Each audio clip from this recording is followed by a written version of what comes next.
نحن نقص عليك أحسن القصص بما أوحينا إليك هذا القرآن. بسم الله الرحمن الرحیم. یو ملګری تاسو کړو چې د خزو او د سړو په موس کې بنیادی څه فرق دی.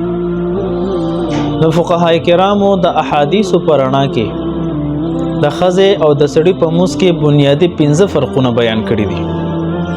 اولنې فرق په تکبیر تحریمه کې دی چې کله سړی تکبیر تحریمه کوي لاسونه اوچتای الله اکبر وای نو لاسونه بعد د خپل غوګونو نرم حصے پورې اوچتای د خپل مټه کوته بعد د غوګونو نرم حصے پورې اوچت کی نو دا په درو وانو روایتو باندې با عمل راشي. او چې کله خزه تکبیر تحریمه د پاره لاس اوچتای نو د خپل اوګو پورې بلا اوچتای ځکه دې کې ډیره زیاته پرده پوشي د خزه د پاره. دویم فرق دا دی چې کله انسان تکبیر تحریمه نه پس لاس تړي او لاندې اګدي نو سړی با خلاص په غس لاس باندې د نوم د خکته اګدي او خزه با خپل خلاص په غس لاس باندې پسینه باندې اګدي. دویم فرق دا شو.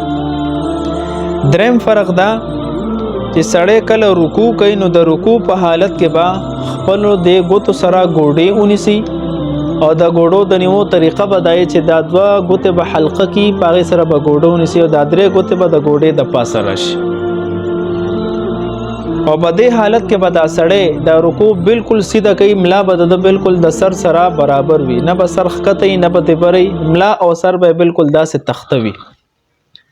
او خزه چې کله رکوع کوي نو په خپل لاسونو سره به ګوډې صرف اونیسي داسې به په کېک دي په ګوډو باندې به لاسونه کېک دي او دا خزه به ښکته کېږي خو د سړي په نسبت کم ښکته کېږي. مکمل ملا او سر سیده کول د لپاره ضروری نه دي ځکه دې کې د دې لپاره زیاته پرده ده.